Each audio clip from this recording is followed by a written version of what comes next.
we going? Good. Just come to do some training, hit the gym today. All good to go?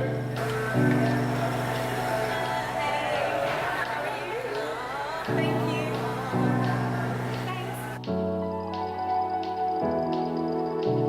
Hey, so you made it on time? Yes, now Dan, I've only got 20 minutes. 20 minutes. Okay, I think what we should do in those 20 minutes is we'll just do the compound movements. We're going to use the whole body, get everything going, get your fired up, use all those muscles, get your metabolism spiked up for the rest of the day. Sounds good. Alright, let's do it. Okay. Open my mouth to breathe the words to you. The words just won't come out, so I fry. So warming up, low squats, coming down nice and low, using the shoulders. Right on the canvas, built the feeling. That was actually hard. Okay, I think that was like 4 reps and I'm actually out of breath. So it's not because I'm really unfit, maybe just a little. But yeah, it works because I'm using every single muscle. One touch to show me, no, all minds are cold. One touch to loosen the hold. One touch to free me. Okay, so we did 20 minutes there. How are you feeling? Wow, short time to train, but really worked. Yeah, so we work your full body, we got your mobilisation at the start there, finished off with your core at the end, and how are you feeling? Ready to go? Oh, I'm hungry. Yeah, well, let's work out what your next post-workout meal is going to be. Yeah, my metabolism's firing. One touch to free me. So Dan, a lot of clients of mine are always saying, I know I need to train, but I don't have time. What do you have to say about what we just did? Well, it's a very short, sweet workout. We made time for it. This is about being efficient, Yep. Being a good timekeeper. I don't think there's ever an excuse on that. Have enough time. I think if you don't have enough time, you don't have the ability to make time for yourself. But I think it's because it comes from the notion of if I can't get an hour in, then I may as well not train. Do you Well, we think? did 20 minutes there. We did light volumes, mobilising very quickly. We got a good 20 minutes of working out, and because we had such a short time frame, Yep. we did a lot of big compound movements. So using your whole body, getting as many calories as we can, rather than just doing isolation movements. So gone are the days where we just do one muscle group at a time. Now we're using all of the muscle groups together. There's a time, and it depends what your goals are really. So Yep. if you've got specific goals, there's specific parts of the body that you want to target, Yep. and you have the time, then yeah, sure you can work on those. But if you're, if you want to get there straight in there, 20 minutes, 30 minutes, then you can just, focus on big movements, multiple joint movements. You're going to get the whole body, get the heart rate up, and you're going to be using a lot more muscle in the body rather than just those smaller muscles in that small time frame. What can movement do for mindset? So everything's connected to the brain. Yep. Our brain is monitoring everything that's going on in our body, Yep. and if you go back to the simplest life forms, the only thing that the brain was used for was just for digestion, simple movements, and it was in sync with the body. But now we've become much more complex beings. Right.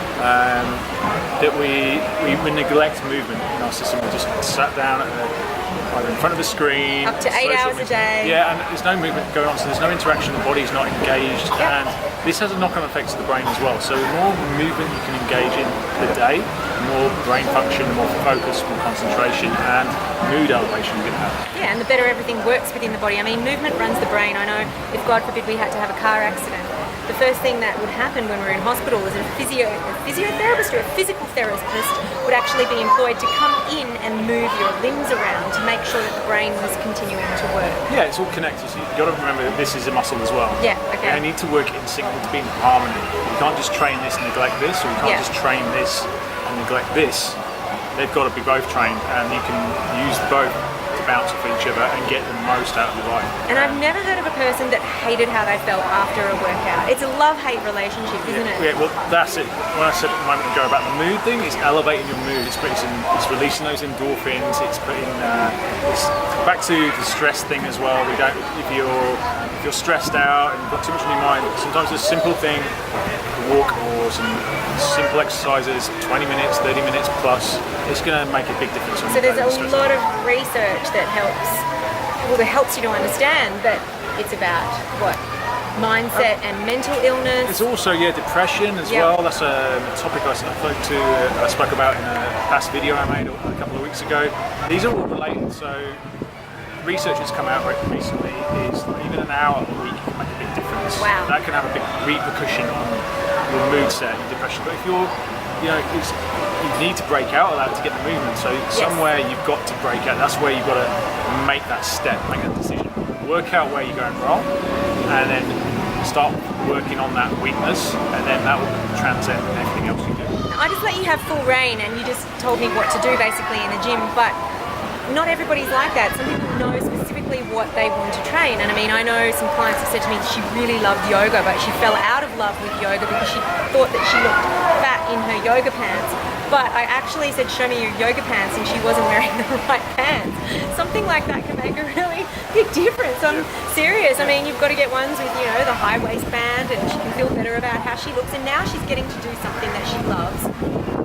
It's about enjoying the enjoyment, the joy of what you're doing. That's my If point. you're constantly doing something you're not enjoying, if it's a job, if it's a workout, if it's a style of training you're not getting the most of, you're not enjoying it, then it's really time to really get back to the drawing board and choose something that you will enjoy.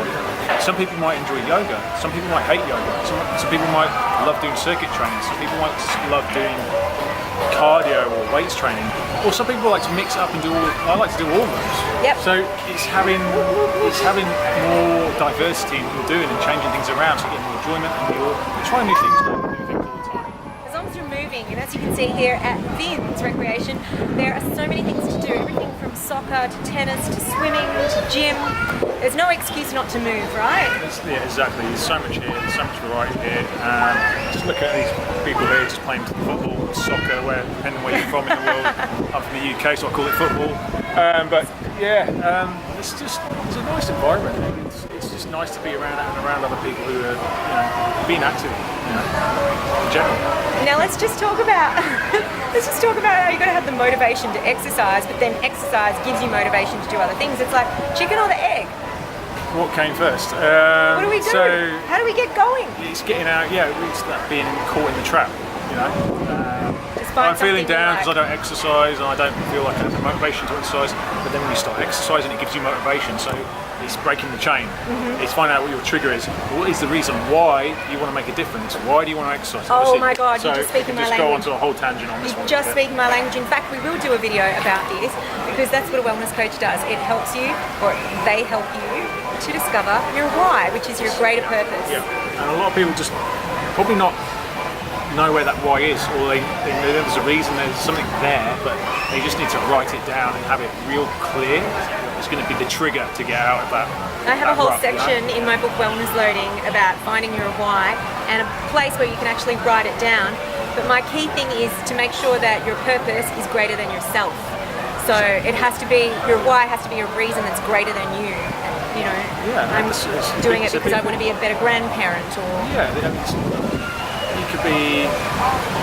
it could be something you've always wanted to do, but you've never really pushed yourself to the edge. And you might actually wake up 2-3 years from now and be like, why didn't I do that? Why didn't I make that change? Or look at the time that's gone past. Well, I wasted that time, and I could have been where I wanted to be, or I could have been ahead, or whether it's if you're ambitious, or it's a career, or if it's some sort of fitness goal or health goal. Like time, is the most important thing. We're really short on time.